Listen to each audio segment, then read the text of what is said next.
What's up, YouTube? This is Nelson's Performance here. This is my first YouTube video. I'm doing a series on a LS swap in this Jeep Wrangler. I'm going to go over everything I'm using, to the parts, the tools, the experience, the problems I solve, and all the way to the end. There probably will be more later on down the road, but I feel like this series right here could be long and it could be informational to other people that's trying to find things like this to do eventually down the road.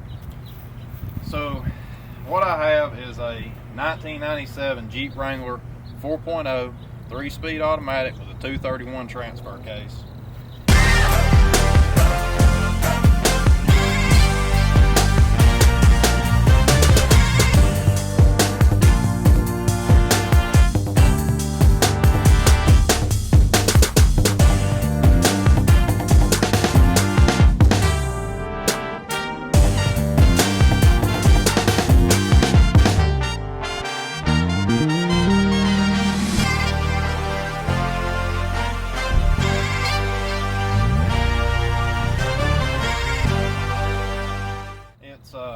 In place of that, we're going to use a built 5.3 liter V8.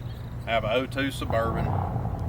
We're going to use a 2005 4L80 four-wheel drive transmission. I have a 2500 Silverado, and then we're going to use a 241 transfer case to go behind it to give four-wheel drive. The Jeep's fairly reliable in the platform it's in, but I want to change some things up, kind of make it fun to have, a little hot rod, a little toy. So the main overview of it now, I bought it from the previous owner like this, minus the wheels and tires that's on it. It has the 40-inch Mickey Thompson Baja Bosses. They're really good tires. I really like them. I want to try the Stickies next when my Trepadors wear out. That's what I use for the trails. It has ORI STX 12 struts all the way around. It's a 3-link front, 4-link rear. I have Adams drive shafts front and rear. It's got the hydro assist tapped to the box. It works okay. Personally, it really should never be tried because it just doesn't work as good as it should. I've got PSC steering that's going to go in place of that, so it's going to have all new PSC stuff. The lockers front and rear Detroit True Tracks. I got Yukon hubs in the front. I got a high pinion Dana 60 Sterling 10 1/4 rear. It's a really good Jeep. It's really reliable for what it is. It's got, the previous owner had it freshly painted, so this is a fairly new paint job, and it looks better than a new Jeep would rolling off the showroom floor. It didn't have any dents or scratches on it when I bought it. This Jeep has been Choco-Loco for the Great American Crawl. You can find that on YouTube also. I slung the front drive shaft out. The U-bolts come loose on it. Let go and kind of got me a little stranded there. It's been AOP, Morris Mountain. There's another part, 5313. There's a bunch of parts that's been to. I plan on going to more on down the road with the LS in it to give it a little more power to turn those big 40-inch tires. It's a really good platform the way it is. Inside I have Corbu racing seats that's in there.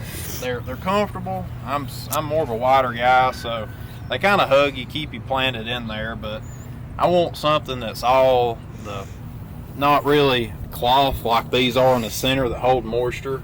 I want to go with the fake leather. The dash is all factory. All that's going to be changed out with a Holly.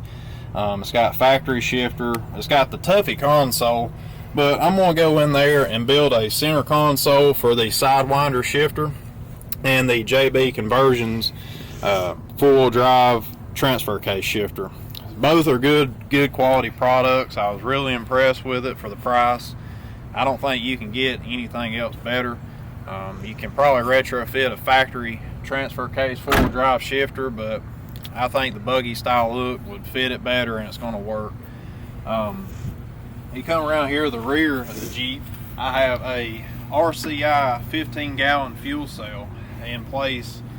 I'm going to put a Moto-built 15-gallon fuel cell. It's a little better quality. I'm not going to worry about it cracking. There's a lot of horror stories about the RCI's cracking with vibrations. It's got the factory Jeep fuel pump. in replace, I'm going to put an Air Motive 340 fuel pump in it with a regulator delete, and I'll show you a little bit more on that. So necessarily I won't have to worry about it not getting 58 psi to the fuel rail. And then to regulate that down, I'm going to have a Corvette style fuel filter that has a regulator built in. For the most part, it's a really good system. I lose my trunk space, but it's the price you got to pay when you want ground clearance underneath it from that big axle. And the wheelbase being 110 inches, you lose a lot. So you're going to lose something, but you're going to gain something. So always the way it'll be. What we can do now is really talk about the Jeeps as far as the engine that's going in it. I can show you a little bit more of the factory 4.0. It's not much to look at, but I mean it will be once you get it swapped out. But it's a really clean Jeep the way it is. I've been really impressed with it. It's basically my dream Jeep, what I've always wanted.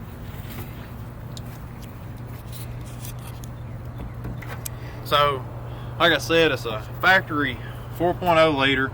It's got 107,000 miles on it. It's got the K&N intake. That's about all it is. In replace, we're going to do a Superior aluminum radiator. It's going to be bolt in for a Jeep TJ with a LS swap.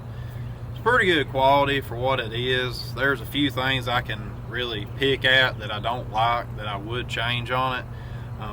We got the Dave's custom motor mounts going in there to hold the LS. That's going to be the most easiest process, I do believe, as far as the locator tabs that come with it to help align the engine in the engine bay so the transfer case and the transmission can line up themselves. And you should retain similar drive shaft links. All that's going to be changed out anyways. There are 1310s that's in it now. I'm going with 1350s to upgrade to hold the more power that this Jeep's going to put out. The transmission that's going in it, the 4L80, I'm rebuilding it right now as I'm making this video. I got it from a junkyard. It ended up being the rear carrier assembly is shaved on one side. It looks like it spun. It got hot. The clutches are burnt.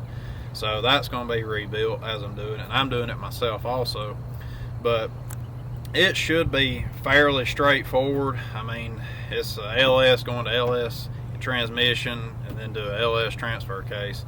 So it's going to be, all that's going to bolt together and drop right in. The Holley Terminator X Max system, what I'm running, is going to control everything that I need it to. I got the Holley 7-inch digital dash.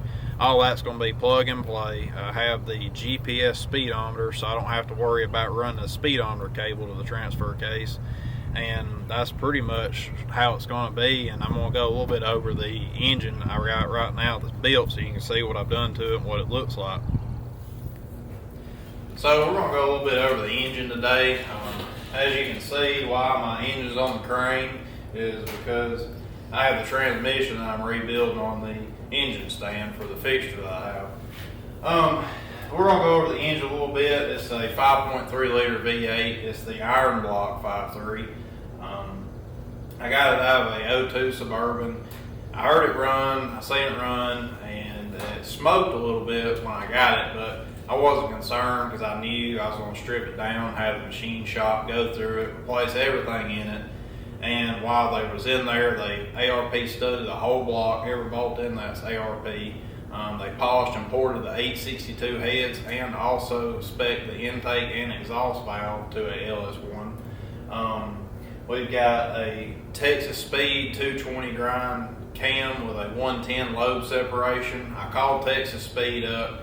I told them what it was going in, what I wanted, and they recommended that cam right off the bat. It brings in your torque low, and you don't have to have a high stall. It's going to be real choppy. It's going to build a lot of power. Up top is a Trailblazer SS intake manifold. I have a 92 millimeter throttle body with 50-pound fuel injector, so it's going to have plenty of fuel.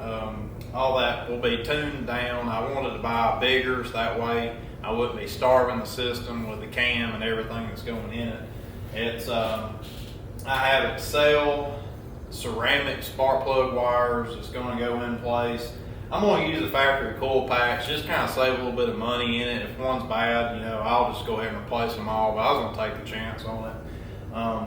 I have the PSC steering bracket that's going to go right here, then the factory truck bracket, so all that's going to be pretty much going to keep the truck space and keep everything up high and tucked in, so we're going to go with that. And I didn't order the headers yet just because I want to get the engine in there. The way my system's set up with the 3-link front and the strut towers in the front end on the frame, it's going to be real tight with room. I don't know what style headers I'm going to need to order, so all that was going to be pushed back until I get it set in there and know that's what I need.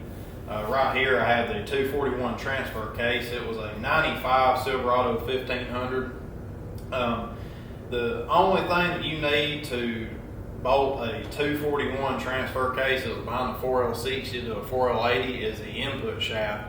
It comes with a 27 spline, which bolts the 4L60s, but you need a 32 spline input shaft to go into a 4L80. That's the only thing you have to change out and bolt it right up. It's got the JB conversion super short slip yoke eliminator. I have at the time when I ordered this, they were out of the output shaft flange to bolt up the drive shaft for a 1350, and I had to contact Tom Woods to spec it out to what they use, and he pretty much cut it down to where I needed it for the seal length and the shaft size and all that. So that's in the mail on its way. It should be here this week. This is the JB conversion shifter for the 4-wheel drive. It's real high quality. It's not cheap at all. It's really, really, really nice. I feel like you got what you pay for on this. It's engraved for 4 low, neutral, 2 high, and 4 high, so you know what you're in when you're shifting. It's a super nice kit. It's going to be pretty much bolt ups, cable, high quality. They didn't cut any corners in this kit. The only thing I would complain about on it was the shipping price for it. I feel like $50 for the shipping was just kind of outrageous from where it was to get to me. But then we're going to go over to the transmission, the 4L80. This is a gutted 4L80 transmission.